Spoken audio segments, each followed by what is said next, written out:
What's up, people? It's George Reister and Denisha Reister here, also known as, if you've seen us on Facebook or YouTube, the wife versus the expert. We want to give a shout out to all you NFL Players Association couples, everybody at the PAF. PAF especially, because y'all are the real MVPs. Better call Tyrone. or Leslie or Andre or anybody or everybody else who does a great job and is so crucial and important to putting all this stuff on. We miss you guys. We wish everybody was there and everybody was here. We miss the Bacara. We've gotten so many great things from the retreats. We've laughed. We conceived a baby. She cried. You cried too. Don't even do that. No, somebody was cutting onions in the session, and we've been able to connect on so many different levels than we had been able to connect. So it's like my one date weekend of the year. That's one date. Yeah. Get out of here. Stop it. When was the last time we went on a date? We've been in quarantine. How are we going to go on a date? You can still go on a date in quarantine. With an infant? Who's going to take care of him then? Who's taking care of him right now? We can make a podcast. We could do a date. Okay, well, you are the creative one. So let's close our eyes for just a second, because I know, close your eyes. Here's what I want you to visualize. That you're sitting at the Ritz-Carlton Bacara. Oh, I missed that. And no kids, not even the baby. None of them. No mask. What do you mean no mask? We don't have to wear a mask, right? Correct. No mask. 3 to 4 days of relaxing, great food, and trying to make a 6th kid. No. You just flipped that whole thing. I was like in a peaceful moment. No. Back up. Rewind. No. Okay, go. Oh, okay. Practicing to make a 6th kid. Okay. We don't have to get the 6th kid of it. We can practice, though. We grown. Like, come on. You guys know what we talking about. Get out of here. With a glass of wine. Yep. Of course. So quarantine has been tough on a lot of families.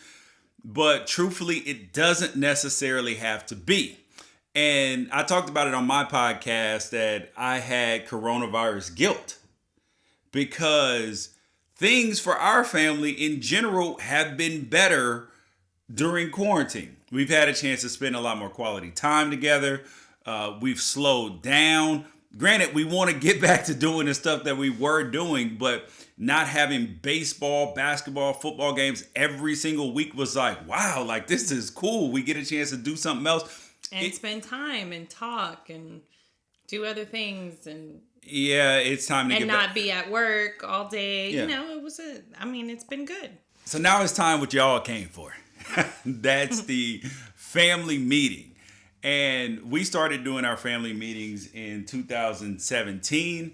We're including a template family meeting, just a sheet. We actually print copies of this and pass them out like an agenda at a meeting so everybody knows, so they can say, all right, hey, hold up, we're off topic right here. Let's keep it going. Let's keep it straight. So we print it out and we hand it to everybody, and they like it, because especially the younger kids, they're like, oh, it's grown up. We're having a meeting. We have also included a cheat sheet for some notes and tips for you guys that we have learned, all the things that we've done wrong and try to do right with the family meetings. So we like to start our family meetings with prayer. But every family is not necessarily religiously inclined or anything. So what would you suggest that they do if they don't start it with prayer? I mean, a prayer is just really a hope and a wish and basically a setting the tone for how the meeting's going to go and what you want to get out of the meeting, and that everybody comes with a good attitude and an open mind. But also I think it's important that no matter what, you come into the meeting in a good mood, a light-spirited mood. You can do music, you can do hugs, you can, make sure that everybody comes in with a positive attitude. Yeah, try to do that. So you might want to start out. I just had an idea that maybe when you said song, maybe we could come up with like a theme song. Everybody picks a theme song for the meeting every week. If, so. You're going to pick something corny. I'll probably pick country music. Of course. Listen, it's great music, great storytelling. Okay, next thing. The weekend review. This is where we talk about the things that were really good last week, really bad last week, things that we need to improve on and all of that as a family and maybe individually as well. And so an example of that is like, we did a really great job cooperating with each other with the washing of the dishes. We need to get a little bit better about taking the dogs out. There were a couple accidents this week, or whatever it is it's just kind of a recap. So everybody kind of takes a moment to think like, maybe there was something that we can improve upon for next week. Yeah. And we also, each person takes a turn and they say what was the best part of their week and what was the most challenging or whatever the most difficult part of their week was. Be careful here, though. Be careful. And the notes on the cheat sheet will tell you, be careful, because don't fall into the trap, because especially if you have teenagers, they will push your nerves at this point in time. They will say, I don't know. I don't have anything to say. Don't fall for it. I have to tell Denisha all the time, do not fall for this. What? You're funny. You have to tell me not to fall for it? Yeah. Okay. See? Expert wife. He lives in his own reality. Oh, so the things that may come up. I think it's important to... Another thing I have to tell Denisha too is... Come on! I mansplain a lot of these things to her.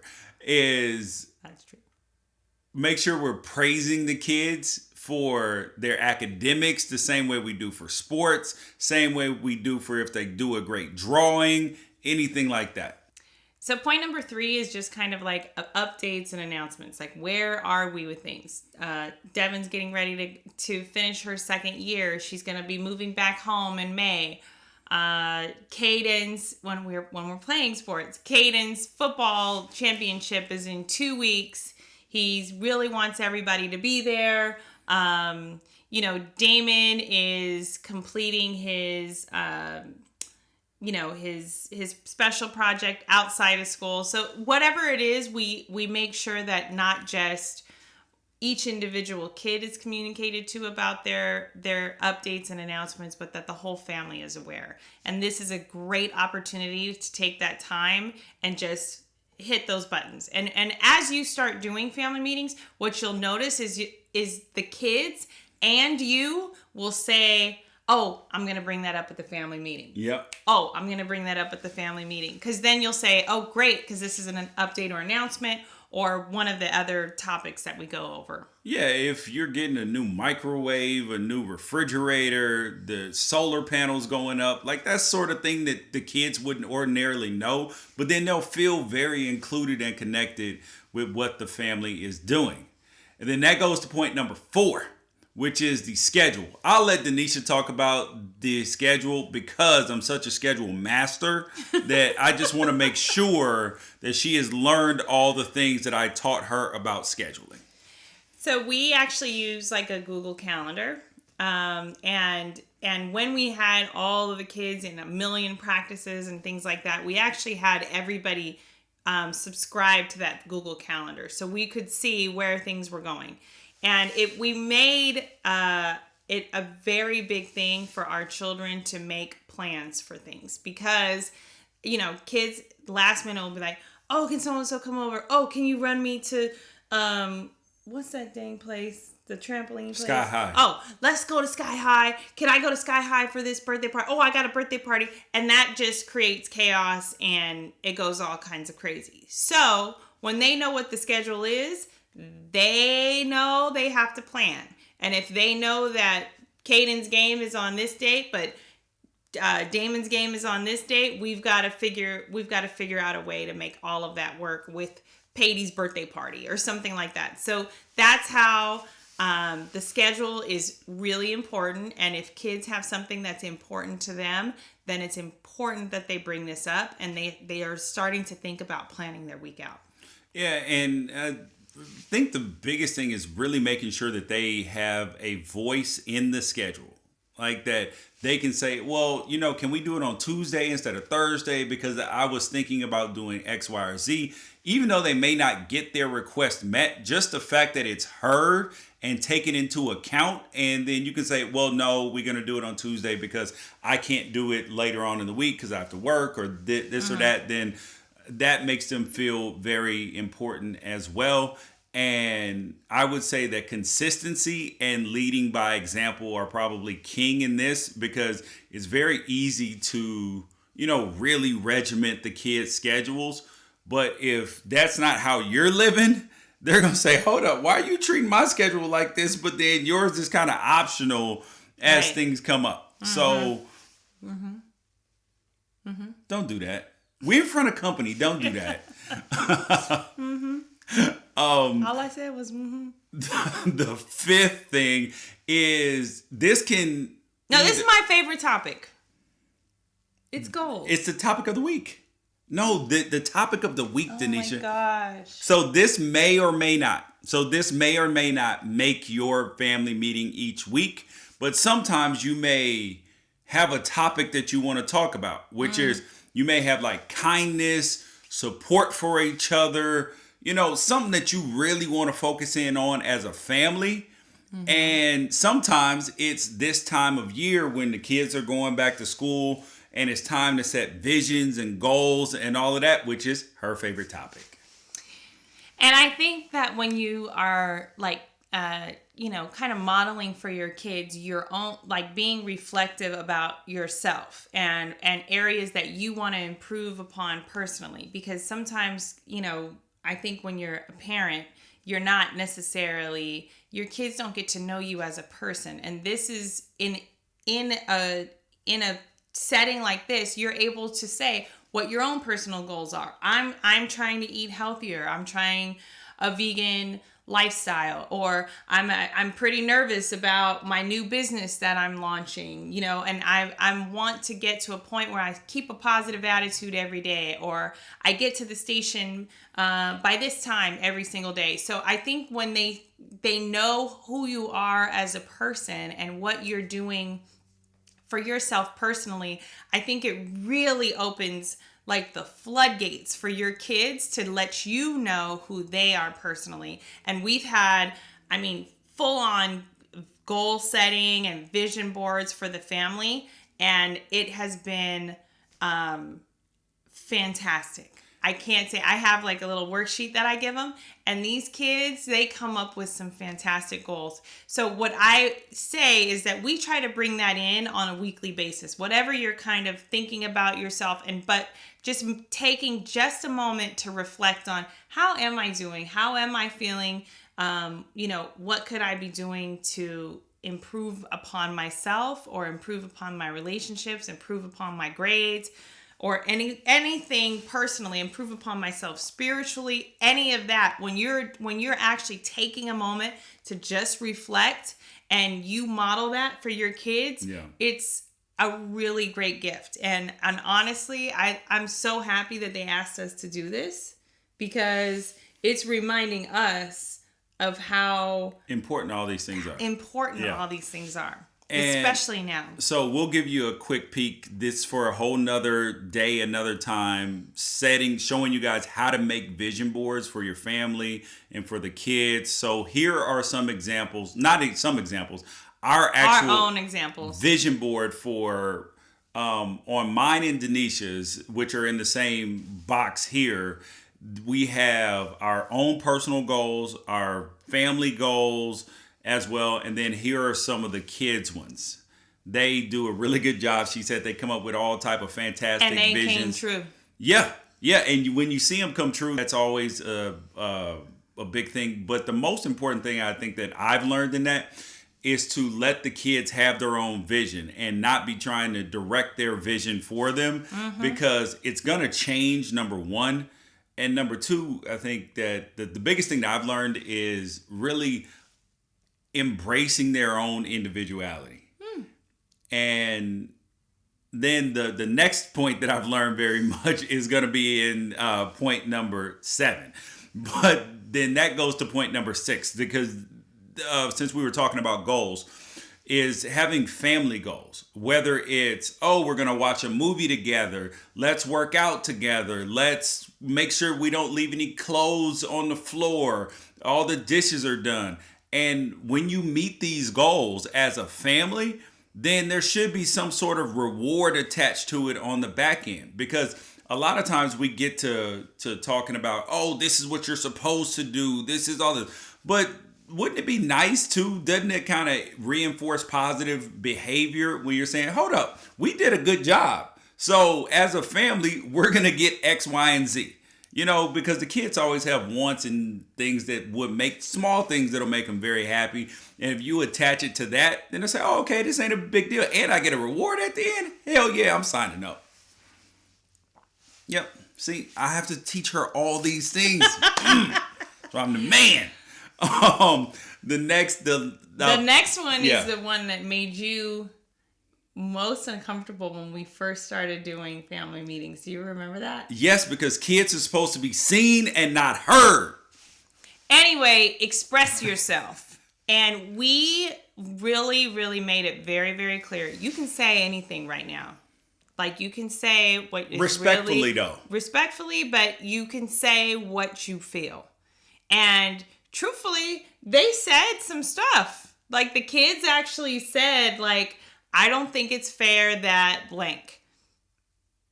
And you got to own it and really give it some credence and really some thought, and not just say you shouldn't feel like that. Because that is the point that I was going to say next, is the thing that's been hardest for me, but has been the most rewarding in terms of my relationship with the kids, is really listening to them. Because I was joking about kids being seen and not heard, but that's how I grew up.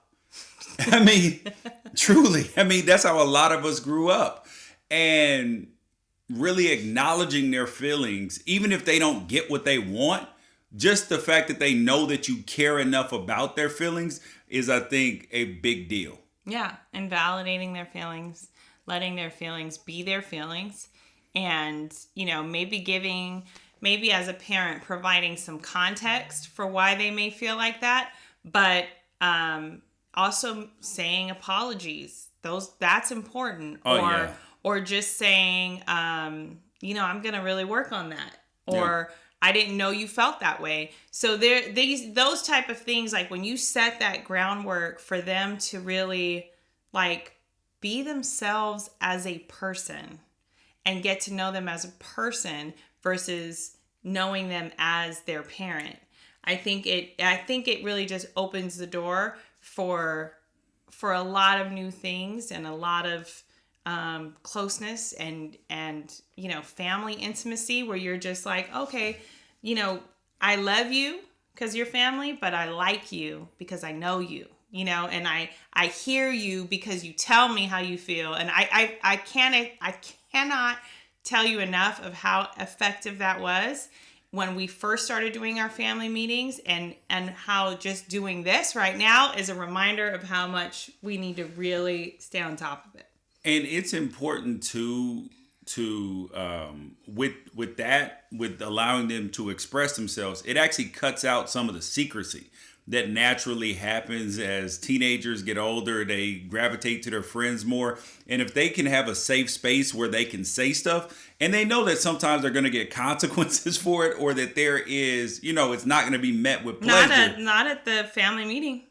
They don't have consequences for it. True. Yeah. True. No, I'm just saying in general, like that when they know that, okay, I can talk to them about it, because learning to not freak out when my 14-year-old son told me some things, I'm like, okay, cool. Okay, let's talk about it.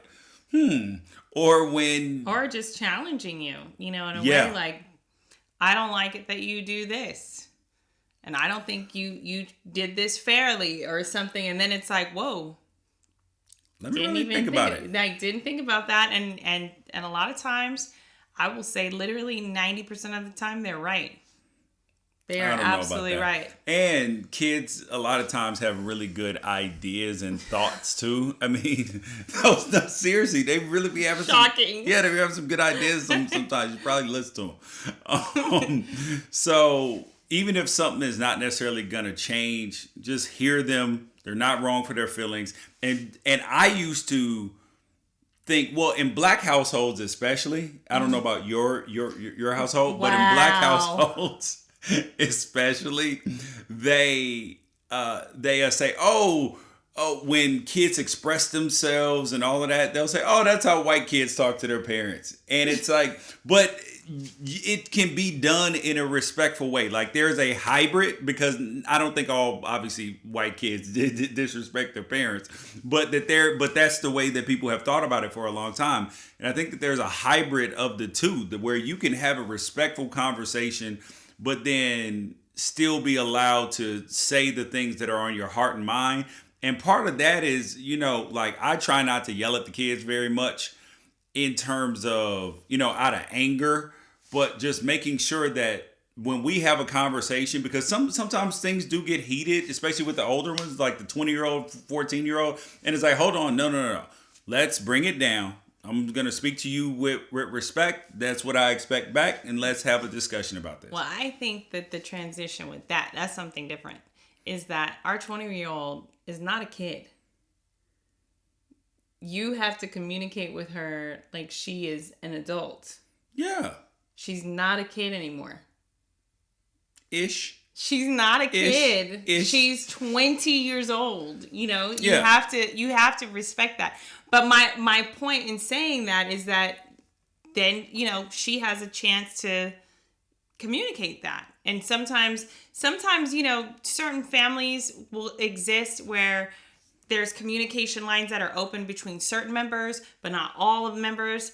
And I think this family meeting format really makes the communication lines open between everybody. And whether there's an issue between two or between three, having all members of the family involved in the solution or in the process and communication, I think is really effective. And it stops all that drama that shows up at family events, because everything's on Front Street. People know what's going on, and there aren't little pockets of secrets that are going on because everybody's involved. The last thing that we do at every family meeting is we each get a chance to, like in the beginning where we say what was the best part of our week, the most difficult or challenging part of our week. We get to each choose who's the real MVP. And we go, well, the real MVP this week is Denisha, because she's been up at the Amazon station working so many hours doing this, or Damon helped an old lady across the street. Devin, she volunteered at her community center. Whatever it is, like whoever you want to shout out for being the real MVP this week and doing something either over and above what they normally do, or if they get a great grade on a test and you're like, yo, you the real MVP because you got an A in this class, you got a 3.4, you got a 4.0, whatever it is, you the real MVP. Yep. I try not to make it so achievement based. I want it to be more character based. If Kaden... Character. If Kaden was especially kind to somebody, I would acknowledge that. If Peyton, did something that was really hard, like when she was doing the monkey bars that time, yeah. She could not get across these monkey bars and she stuck with it and she got all the way across. Those are the type of things that I try to acknowledge. George definitely acknowledges, a lot of their characteristics, and then they have a chance to acknowledge each other, which I think is probably my favorite part of the whole meeting, is just to seeing the kids like acknowledge each other for whatever they've proceeded with. And honestly, I really, really can't tell you at the end of the meeting, the kids are going to moan and groan at the beginning. Family meeting. We have to come up with another title for it. Family meeting, family meeting. But at the end of every family meeting, everybody's like all lovey-dovey. It feels really good. And even if we've had a part of the meeting that was kind of like, ooh, that wasn't fun. Brought that up again.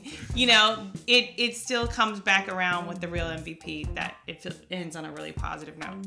Yep. And probably 0.0 before you even get to any of the other points on the family meeting would be try to be as consistent as possible with them. It builds camaraderie, builds teamwork, it builds, a sense of inclusion with everybody. So try to pick a time and a day to do it at the same time or around the same time. The way people can schedule it. They know in their mind like, oh, it's 7:00. Oh, I was going to watch this show. I was going to talk to my friend. But if they know 7:00 every week is the family meeting, then there's no expectation, like it's not arbitrary, right, which then can cause people to be bothered. Right. Or if they know that the meeting time has to change for next week, you give them advance notice. Instead of at 7, it'll be at 6:00 because we got to do X, Y, and Z after. So I think that is very important too. All you families out there who are missing out but still getting a chance, missing out physically, but still getting a chance to participate in the couples retreat. We miss you guys. We wish that we were there. Hopefully 2020.